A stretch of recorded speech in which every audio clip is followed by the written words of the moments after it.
The New England Mafia, power built in silence. Most people hear mafia, and their mind goes straight to New York. Big headlines, big trials, big personalities. They picture suits, flash, and chaos. But the truth is, one of the most controlled and disciplined mafia territories in the country wasn't New York at all. It was New England.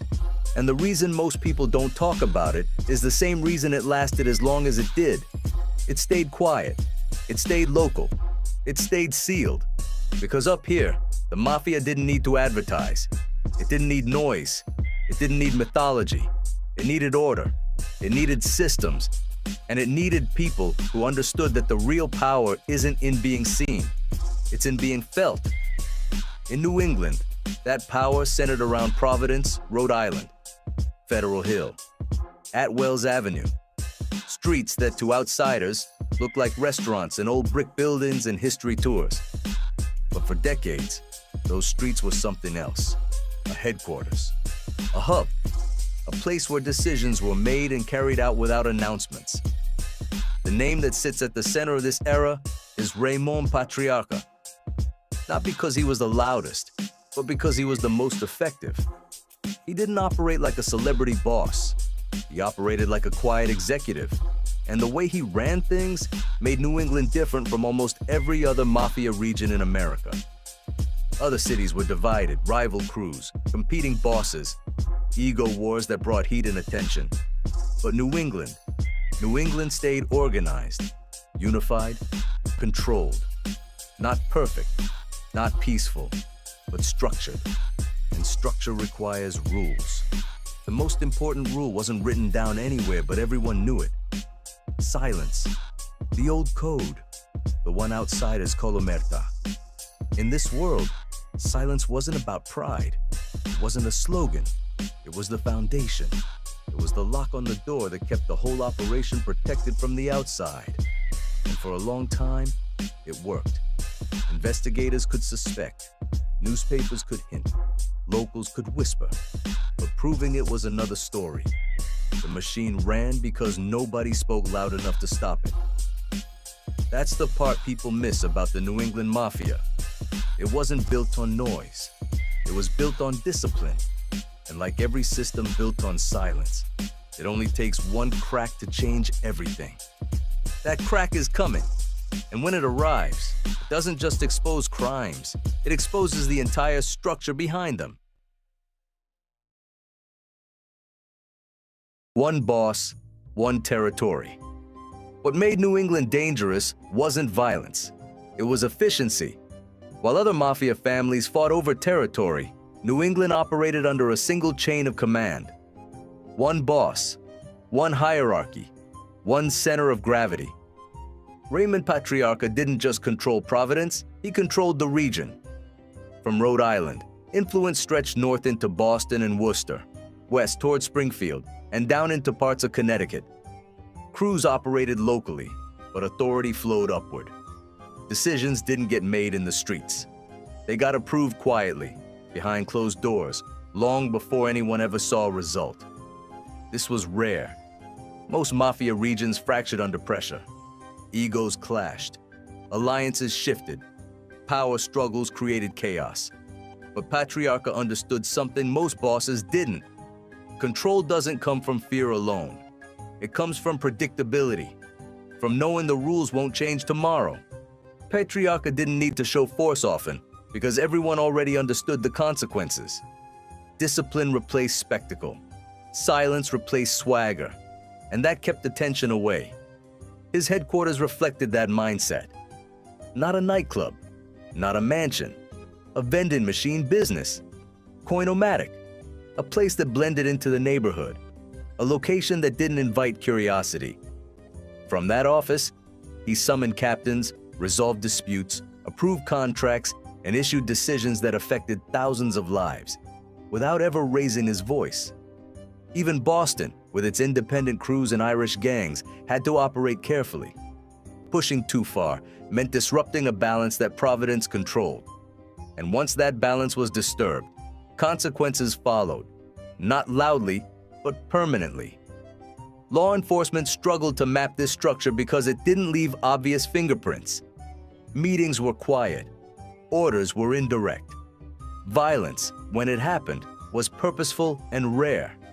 There were no random explosions, no unnecessary risks. The system worked because everyone played their role. But systems depend on loyalty, and loyalty depends on belief. Belief that the rules protect everyone equally. Once that belief starts to weaken, discipline turns into doubt, and doubt is where silence begins to fail.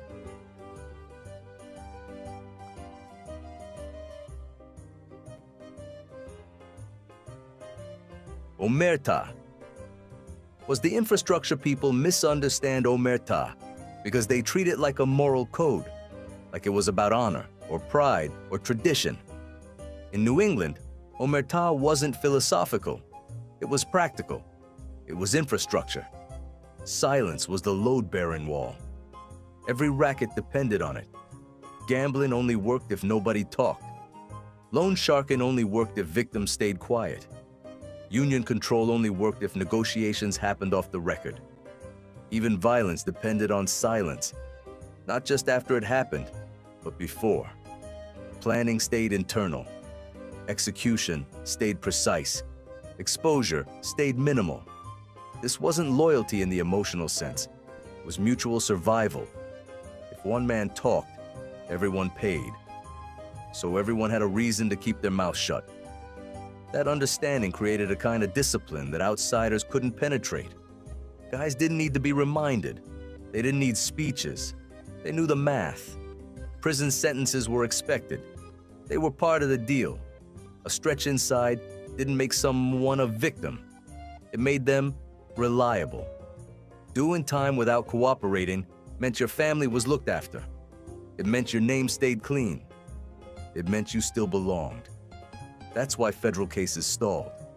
Investigators could wiretap, follow, observe, but they needed testimony, and testimony never came. Witnesses disappeared into silence. Suspects went to prison and said nothing. The structure held. Even rumors were managed. Loose talk got corrected early, quietly, without spectacle. The goal wasn't intimidation for the public. It was correction for the inside. Keep the system intact. But pressure builds. It always does. Mandatory protection instead of loyalty. That's when Omerta stopped being a certainty and started becoming a question. Because silence only works when everyone believes it protects them. The moment someone believes the system won't hold, that the boss won't protect them, that the family won't survive, silence turns into fear. And fear doesn't stay quiet forever. Somewhere inside this machine, someone was already cracking. Not loudly, not publicly, just enough to weaken the structure. New England didn't fall apart in a single moment. It fractured slowly, invisibly, and the first fracture wasn't a bullet. It was a decision.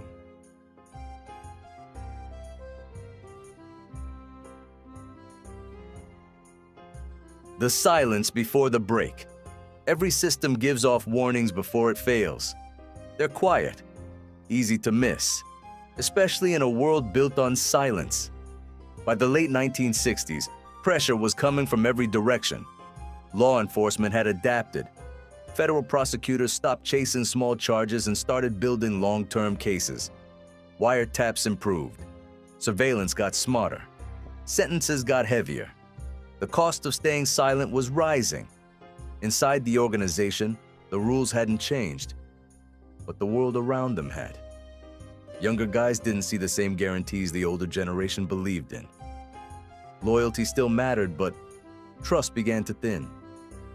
Some men started questioning whether the structure that protected their fathers would protect them.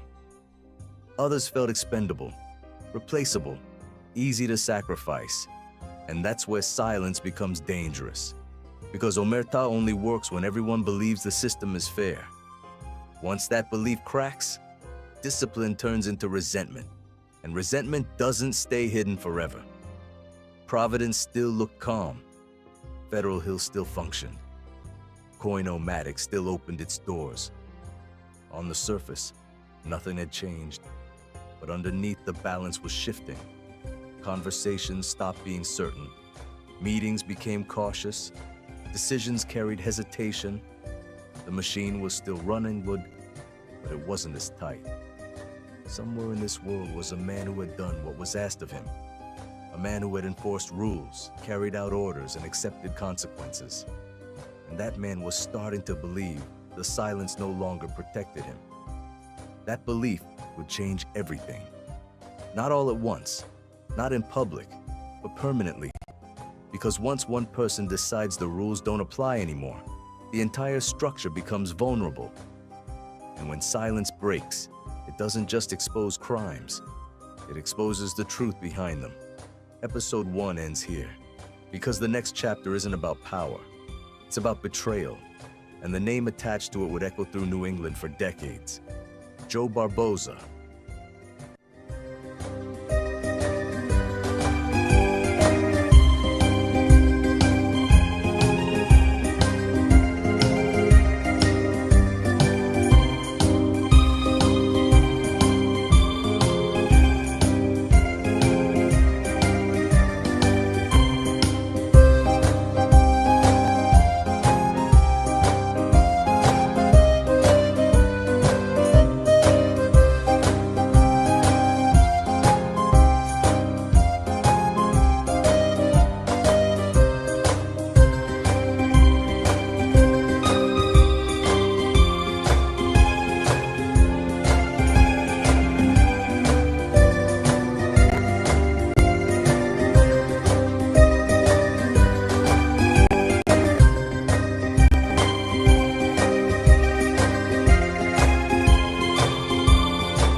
The first man to break the code.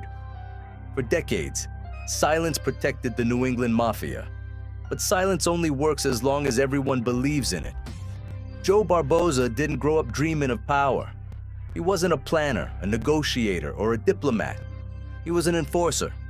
A man built for intimidation and violence in a system that relied on people like him to stay clean at the top. They called him the Animal. Barboza did the work others wouldn't. He carried out orders. He enforced discipline. He made sure problems disappeared quietly. For years, that made him valuable.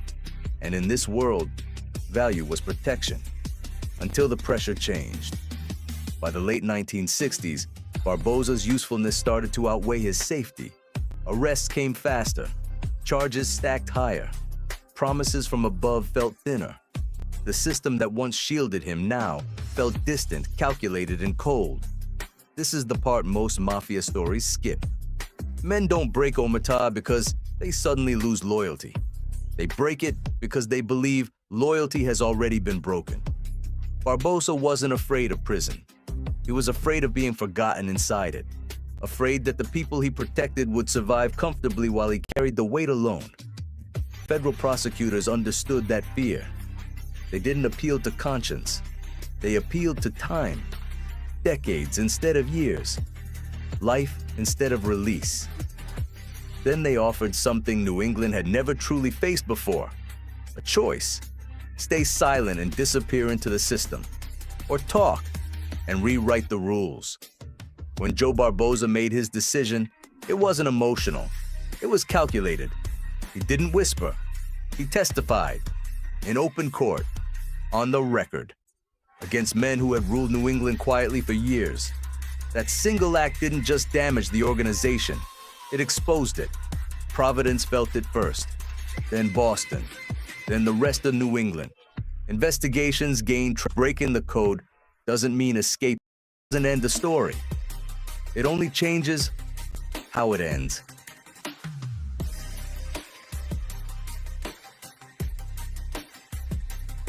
After the silence broke, testifying was only the beginning. When Joe Barboza took the stand, the courtroom became something New England had never really seen before. An insider explaining the machine out loud. Names, roles, structure, how orders moved, how discipline was enforced, what silence had hidden for decades. For prosecutors, it was a breakthrough. For the Mafia, it was an earthquake. Convictions followed, not all at once, but steadily. Cases that once stalled now had a spine. Men who believed they were insulated by silence suddenly realized that protection had limits. The structure didn't collapse overnight, but it bent in ways it never had before. Barboza was placed into witness protection. New names, new locations, new routines. On paper, he was safe. But safety in this world is relative, because the code doesn't forget. Life on the outside didn't suit him. Barboza wasn't built for anonymity. He was volatile, unstable, loud in ways that made him visible. He struggled to disappear into normal life, and that made him a liability, not just to the government, but to himself. And here's the part that complicates the story. Joe Barboza didn't stop being dangerous just because he testified. Even after cooperating, he was linked to new violence, new crimes, new problems. The same traits that made him an effective enforcer made him impossible to fully control. The government had cracked the silence, but it couldn't rewrite who Barboza was. For the Mafia, the message was long memory, long reach. In 1976, Joe Barboza was tracked down in San Francisco. A shotgun ambush, quick, final, brutal. The kind of ending that doesn't come with speeches or explanations. His death wasn't just revenge, it was a message. It said that silence, even when broken, still mattered. That the consequences might be delayed, years even, but they weren't erased. And that anyone considering cooperation needed to understand the cost didn't end in a courtroom. Joe Barboza changed New England forever, but he didn't escape it. And after him, the Mafia had to adapt. Because once the code is broken once, it can be broken again. Episode 2 doesn't end with his death. It ends with the question his story leaves behind.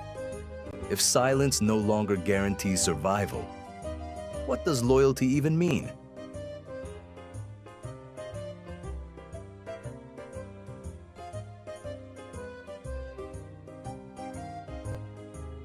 What Barboza unleashed. Joe Barboza didn't just testify against individuals. He changed the rules of the game. Before him, cooperation in New England was almost unthinkable. Silence wasn't just expected, it was assumed. After Barboza, that assumption was gone. Every arrest carried a new question. Will this one talk too? That uncertainty did more damage than any single conviction. Trust inside the organization weakened. Conversations became guarded. Meetings grew smaller. Information stopped flowing as freely. Men who once relied on structure began relying on instinct instead. And instinct creates mistrust and started more insulation at the top. Bottom. Less protection for the men doing the work. And that imbalance created resentment. The same resentment that pushed Barboza to speak now existed in others, even if they never followed through. Providence still held power, but it was no longer unquestioned. Boston's crews watched closely. Independent operators tested boundaries. The balance Patriarcha built began to require constant maintenance. Loyalty was over. From this point forward, silence became conditional. And conditional silence is dangerous. Because once a system depends on belief instead of certainty, it starts to decay from the inside. Not loudly, Not publicly, quietly, exactly the way it was built.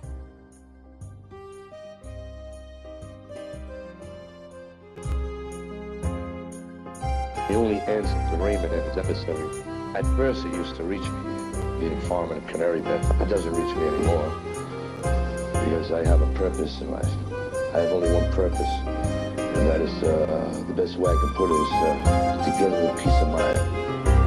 That peace of mind lasted about 5 years. The mob had the last word. On February 11th, 1976, Barboza was gunned down in the streets of San Francisco. Last week, 2 reputed gangsters in Boston, Gennaro Angiulo and Ilario Zanino, were arrested and charged with plotting Barboza's murder and that of 2 of his friends.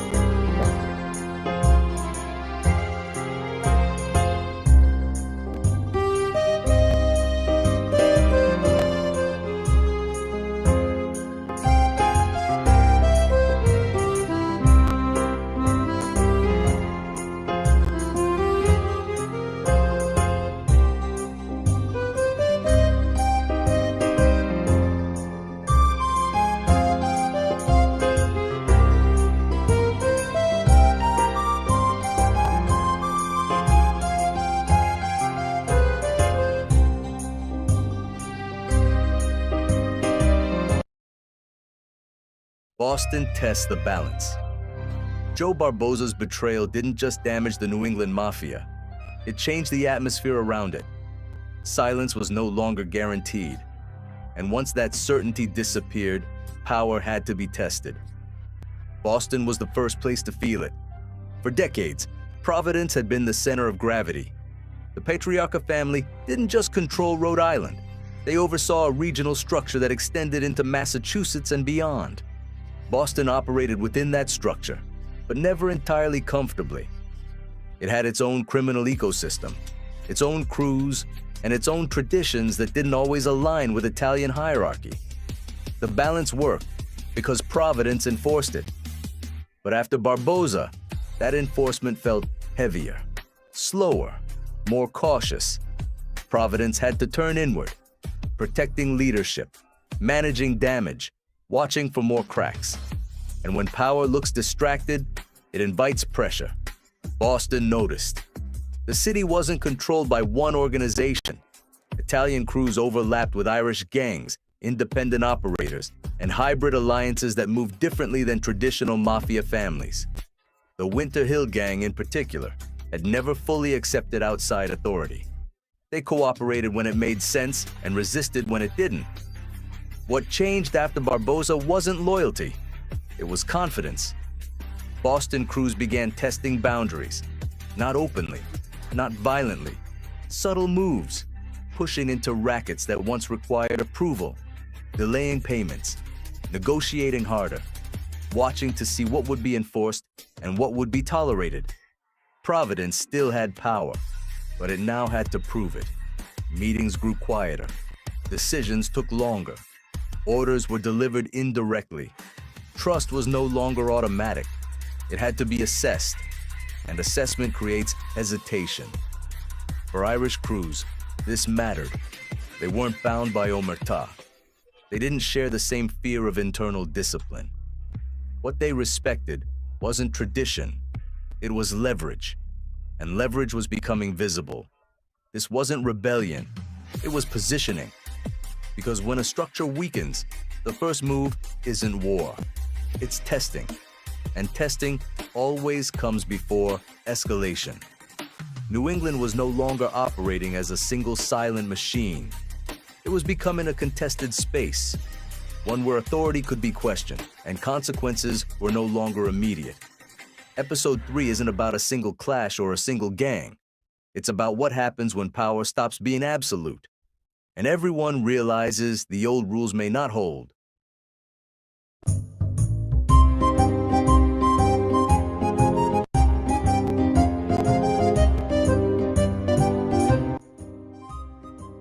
Two worlds, one city.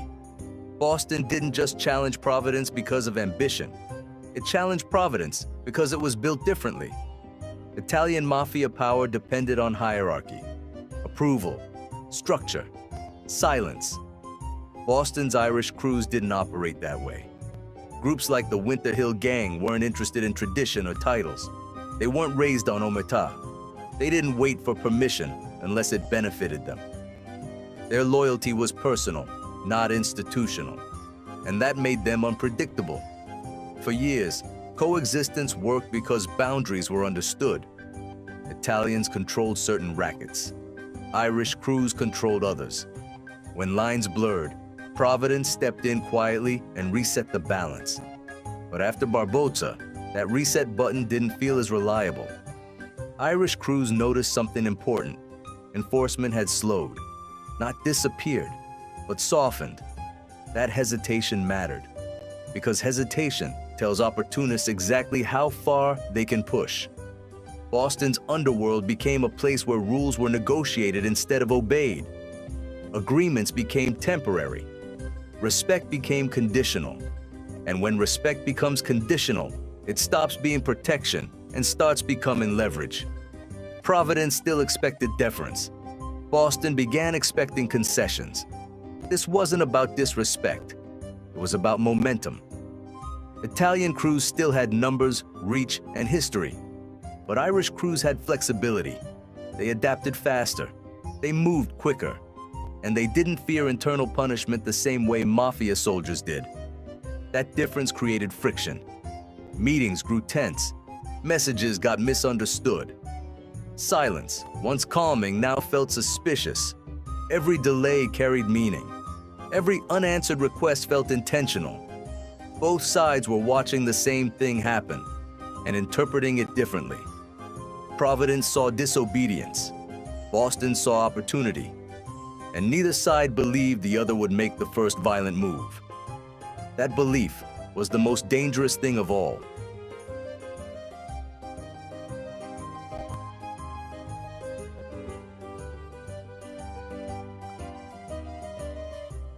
When balance becomes illusion, power doesn't disappear all at once. It erodes, quietly, in moments that don't look dramatic until it's too late. By the time Providence realized the balance was shifting, Boston had already adjusted to it. The testing had done its job. Lines that once felt solid now felt movable. Authority that once felt automatic now required reminders, and reminders create tension.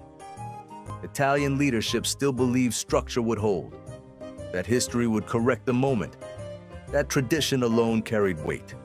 But Boston's crews weren't measuring power by tradition anymore. They were measuring it by response time, by enforcement, by consequence. And those consequences were arriving slower than before. Each delay sent a signal. Each compromise rewrote an expectation. What had once been a single regional machine was now operating as overlapping systems with different rules. Providence spoke in hierarchy. Boston responded in leverage. And neither side was fully wrong, which made conflict unavoidable. Because when two power structures operate on different logic, they can only coexist temporarily. Violence didn't start immediately. It never does. First came confrontations without blood. Warnings without follow-through. Moves meant to intimidate, not destroy. But intimidation only works when it's believed. Behind closed doors, confidence was fading. Not publicly, not openly, but internally. The question was no longer who controls New England. It was who's willing to prove it. That's the moment every criminal ecosystem reaches before collapse or transformation. Providence still had the crown.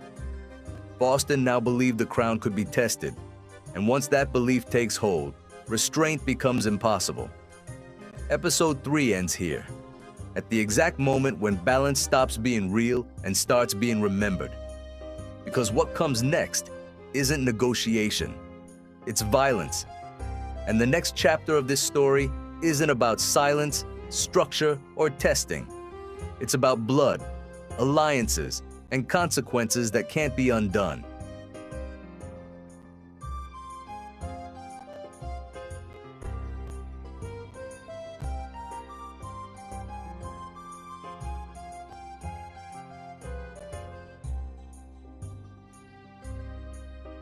Joseph Barbosa's corner in East Boston was a magnet for desperate people who needed money fast. and couldn't get it elsewhere. Interest, or vigorish, was high, and the collection methods were low. But Barbosa claimed he always warned the customers first. When we made the deal, I tell every person, don't take this money if you can't pay it every week. I prefer you not take this money because it can lead you into trouble. If a customer did take the money and couldn't pay it back, there was trouble. This was almost typical. If a guy was 7 weeks late, say in the area of six or 7 weeks late, and he was hiding, and I found him, I threatened him, and I told him that you better come down the corner and straighten this out. Now the fellow would continue hiding because he didn't have the money. And I could not accept, I could not let myself accept that legs, I stabbed him in the arms, I stabbed him in the chest, you understand? Barbosa and other loan sharks justify this kind of treatment on the basis of the deal.